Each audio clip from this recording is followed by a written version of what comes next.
It doesn't matter what your personal circumstances are. There's always something that isn't right near you, isn't correct, isn't laid out properly, that you could just fix if you wanted to. There's no shortage of opportunities to do that. You can do that in your own mind. You can do that in your own room. You can do that in your own household, in your local community. And maybe if you get good at doing it at all those levels, then you can start to look beyond that. If you adopt an attitude that the role that you should play is to make things better wherever you are, however you can, that what would actually happen would be that things would get better wherever you are.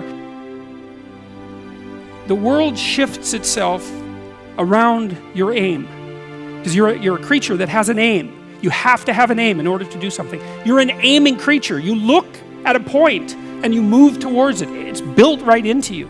So that sets up the world around you. It organizes all of your perceptions. It organizes what you see and you don't see. It organizes your emotions and your motivations. So you organize yourself around that aim, and then what happens is the day manifests itself as a set of challenges and problems, and if you solve them properly, then you stay on the pathway towards that aim. And you can concentrate on the day. And so that way you get to have your cake and eat it too, because you can point into the distance, the far distance, and you can live in the day.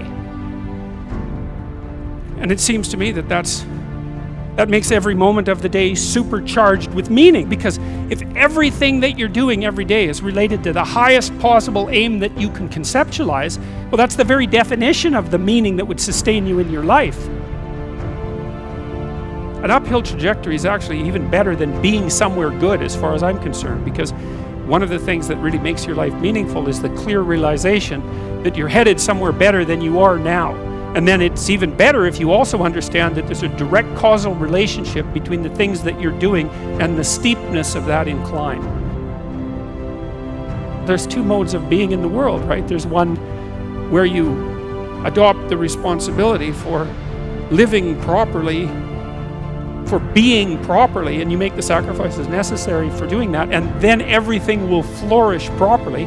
And the other one is a pathway of resentment, and bitterness, and rejection, and genocide.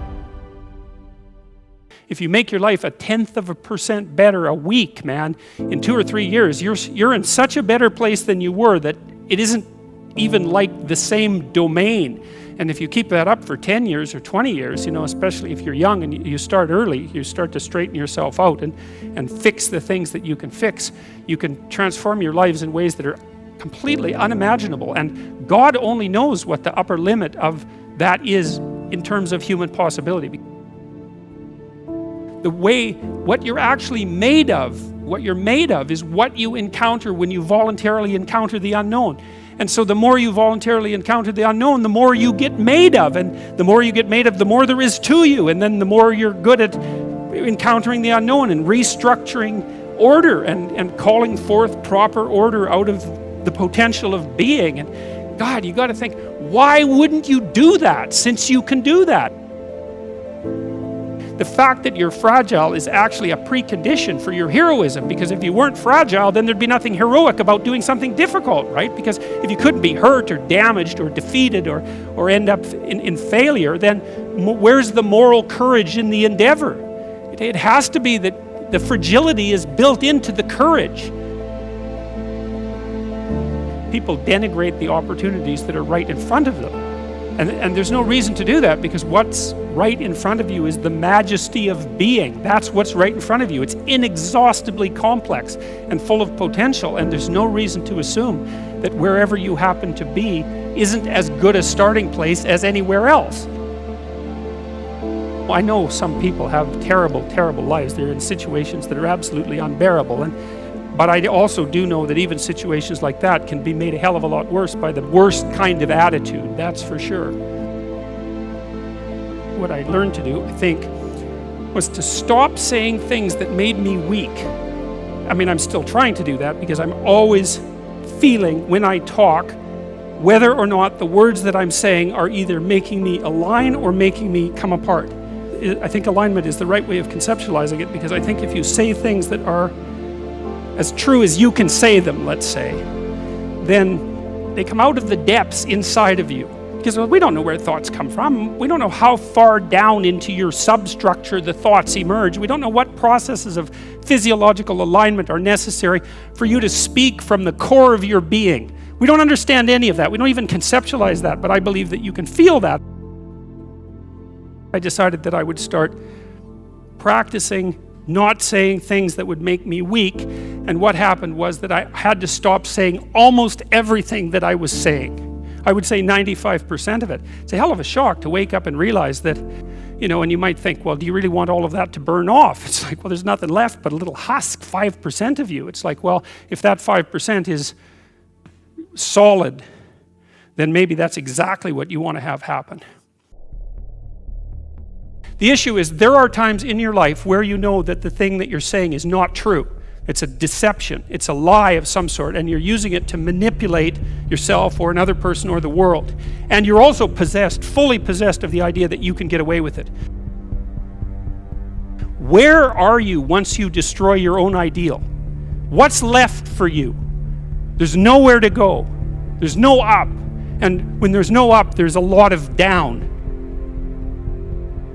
If you destroy your own ideal, which you do with jealousy and resentment and the desire to pull down people who you would like to be, let's say, then you end up in a situation that's indistinguishable from hell. Your moral degeneration contributes in no small way to the degeneration of the entire cosmos. Stop cheating at whatever game it is that you've chosen to play. That's a good start, and that'll straighten out your life. Just exactly what are your motives? If you're not doing something important with your life, maybe you're prone to cause trouble just because you don't have anything better to do. Because at least trouble is more interesting than boring. And so if you're not doing something, if you're not pushing yourself to the limits of your capacity, then you have plenty of leftover willpower, energy, and resources to devote to causing interesting trouble.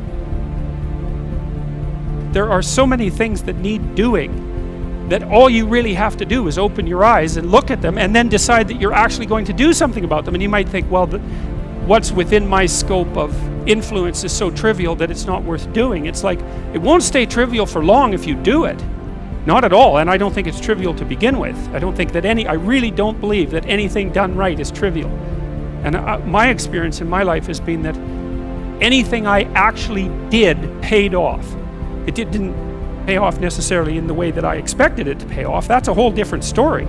But if it was genuine commitment to do something, even if it went sideways and the outcome was really something other than what I expected, the net consequence over time was nothing but good. So every new frontier that can be conquered is an advance forward, and there's no shortage of frontier because we're surrounded by the unknown. We're surrounded by our own ignorance, and that's the secret to proper being. If you're interested in life, if you're interested in proper being, and you're disinclined to produce any more suffering than necessary, then you want to know how to conduct yourself when the catastrophe comes so that you have a reasonable possibility of moving through it. If you dare to do the most difficult thing that you can conceptualize, your life will work out better than it will if you do anything else. Well, how are you going to find out if that's true? Well, it's a Kierkegaardian leap of faith. There's no way you're going to find out whether or not that's true unless you do it. So no one can tell you either. You have to be all in this game. There is no more effective way of operating in the world than to conceptualize the highest good that you can and then strive to attain it. There's no better pathway to self-realization and the ennoblement of being than to posit the highest good that you can conceive of and commit yourself to it. You can take whatever job you have and you can make it a real nice little piece of absolute misery.